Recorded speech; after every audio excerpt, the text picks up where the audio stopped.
നമസ്കാരം. എൻ്റെ പേര് ഡോക്ടർ രഞ്ജിത് കുമാർ ജി. ഞാൻ കിംസ് ഹെൽത്ത് ഹോസ്പിറ്റൽ കോട്ടയത്ത് ഓർത്തോപെഡിക് ഡിപ്പാർട്ട്മെന്റിൽ ഓർത്തോപെഡിക് സർജനായി വർക്ക് ചെയ്യുന്നു. നമ്മുടെ സമൂഹത്തിൽ കാണപ്പെടുന്ന ഒരു വലിയൊരു പ്രശ്നമാണ് ഈ മുട്ടുവേദന. സാധാരണ ഈ പ്രായം കൂടുന്തോറും മുട്ടിന് വേദന അനുഭവപ്പെടാറുണ്ട്. പടി കയറാൻ ബുദ്ധിമുട്ട്, അല്ലെങ്കിൽ ഒരു ചെയറെ പോലും ഇരിക്കാൻ ബുദ്ധിമുട്ട്, നടക്കാൻ ബുദ്ധിമുട്ട്. അതിൻ്റെ ഒരു വലിയ ശതമാനം ആളുകൾക്കും മുട്ടിന്റെ തേയ്മാനമായിരിക്കും അസുഖം. മുട്ട് തേയ്മാനത്തിനെ പറ്റി പറയുന്നതിന് മുമ്പ് മുട്ടിന്റെ ഘടനയെ പറ്റി അറിയേണ്ട ആവശ്യകതയുണ്ട്. മുട്ട് അഥവാ നീ ജോയിന്റിന്റെ അത് ഉണ്ടാക്കുന്നത് 3 എല്ലുകളാണ്.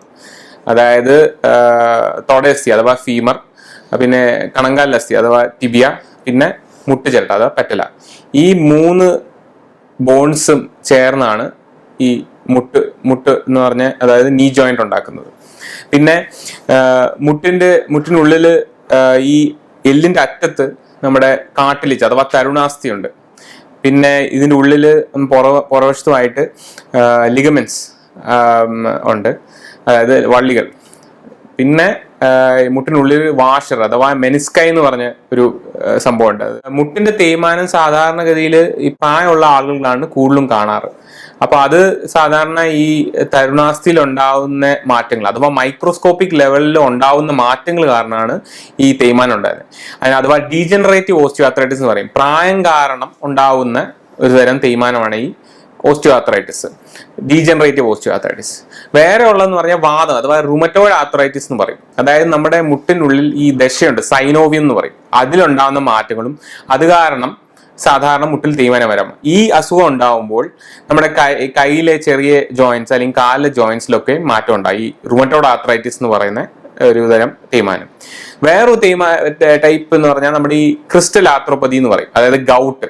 ഇതിന്റെ ഈ മോണോസോഡിയം യൂറേറ്റ് ക്രിസ്റ്റൽസ് വന്ന് ഈ ജോയിന്റിൽ കയറി അടിഞ്ഞിട്ട് അപ്പോഴും തേയ്മാനം ഉണ്ടാവാം. പിന്നെ ചില ആളുകളിൽ നേരത്തെ, അതായത് ചെറുപ്പത്തിലോ അല്ലെങ്കിൽ കുറച്ച് പ്രായമായി കഴിയുമ്പോൾ എന്തെങ്കിലും പൊട്ടലുണ്ടാവുമ്പോൾ, മുട്ടിന് ചുറ്റും പൊട്ടലൊക്കെ ഉണ്ടാവുമ്പോഴും തേയ്മാനം ഉണ്ടാവാം. അതൊക്കെയാണ് ചെറിയൊരു ഈ തേയ്മാനം ഉണ്ടാകാനുള്ള പലതരം കാരണങ്ങൾ. എന്തൊക്കെയാണ് മുട്ട് തേയ്മാനത്തിന്റെ ലക്ഷണങ്ങൾ? ആദ്യം തന്നെ വേദനയാണ് വലിയൊരു സൈൻ, അതായത് മുട്ട് തേയ്മാനത്തിന്റെ ആരംഭം ഉണ്ടെന്ന്. അതായത് നമ്മൾ സ്റ്റെപ്പ് കയറുമ്പോഴോ അല്ലെങ്കിൽ ചെമ്പറമെന്ന് താഴെ ഇരിക്കുമ്പോഴോ അല്ലെങ്കിൽ നമ്മൾ ക്ലോസറ്റിലിരുന്ന് എഴുന്നേൽക്കുമ്പോഴോ ഇതൊക്കെ ചെയ്യുമ്പോൾ നമുക്ക് ഭയങ്കര വേദന അനുഭവപ്പെടും. പിന്നെ ഉള്ളത് മുട്ടിന് ചുറ്റും നീര് വെക്കുക, അല്ലെങ്കിൽ അതൊരു വേറൊരു ലക്ഷണമാണ്. പിന്നെ ഉള്ളത് മുട്ടിന് വളവുണ്ടാവുക. ഈ തേയ്മാനം കൂടിയിട്ട് വളവുണ്ടാവാനുള്ള സാധ്യതയുണ്ട്. പിന്നെ ഈ നമ്മൾ മുട്ട് അനക്കുമ്പോഴും ഒക്കെ ഈ ഞൊട്ട വീഴുന്ന പോലെ ശബ്ദം ഉണ്ടാവുക, അത് ക്രെപ്പിറ്റസ് എന്ന് പറയും. അപ്പൊ ഈ മുട്ട് തേയ്മാനം ഉണ്ടാകുമ്പോൾ അത് വേറൊരു രോഗലക്ഷണം. ചില ആളുകളിൽ നമ്മുടെ ദൈനംദിന പ്രവർത്തനങ്ങളെ വരെ ബാധിക്കും ഈ മുട്ട് തേയ്മാനം ഉണ്ടാവുമ്പോൾ. പിന്നെ ഈ ചില ആളിൽ ഇടറിപ്പോകുന്ന പോലെ ഒരു തോന്നൽ വരെ ഈ തേയ്മാനം ഉണ്ടാകുമ്പോഴത്തേക്ക് ചുറ്റുമുള്ള പേശികളിൽ ചെറിയൊരു വീക്ക്നെസ്, അതായത് ബലക്കുറവ് അനുഭവപ്പെടുമ്പോൾ തെന്നിപ്പോകുന്ന പോലെ ഒരു തോന്നൽ. ഇതൊക്കെയാണ് മുട്ട് തേയ്മാനത്തിന്റെ ലക്ഷണങ്ങൾ. മുട്ട് തേയ്മാനം ഉണ്ടാകുമ്പോൾ നമ്മൾ ഇതിനെ ചികിത്സിക്കുന്നതിന് മുമ്പ് ഇതിനെ നമ്മൾ ഗ്രേഡ് ചെയ്യും. അതായത് എത്രത്തോളം മുട്ടിനെ ഇത് ബാധിച്ചിട്ടുണ്ടെന്ന് നമ്മൾ തിരിച്ചറിയണം. അപ്പൊ അതിന് നമ്മൾ സാധാരണഗതിയിൽ കുറെ പഠനങ്ങൾ നടത്തിയിട്ട് കുറെ സ്റ്റേജസ് ഉണ്ട് ഇതിന്റെ. അതായത് ഗ്രേഡ് 1, ഗ്രേഡ് 2, ഗ്രേഡ് 3, ഗ്രേഡ് 4.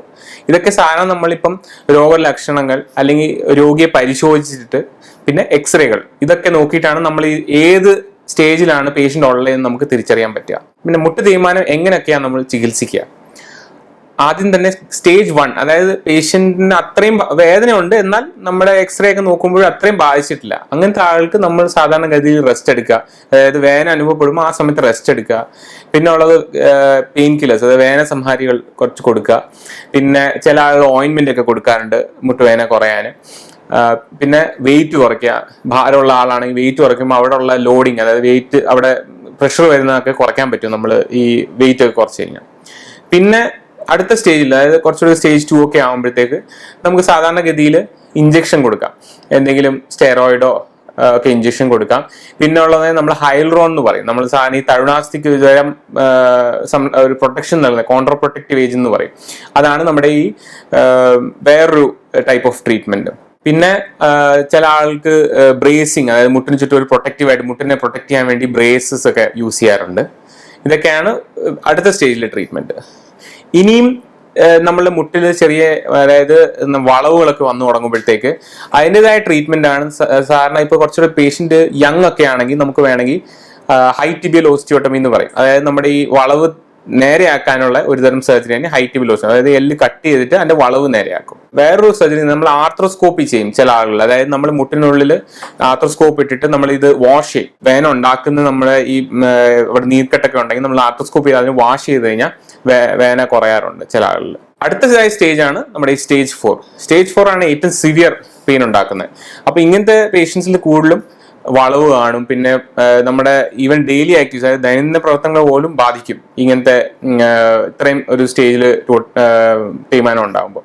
ഇങ്ങനത്തെ ആളുകളാണ് നമ്മൾ സാധാരണ മുട്ടുമാറ്റിവെക്കൽ ശസ്ത്രക്രിയ അഥവാ ടോട്ടൽ നീ റിപ്ലേസ്മെന്റിന് തന്നെ ഓപ്പറേഷൻ നമ്മൾ അഡ്വൈസ് ചെയ്യാറ്.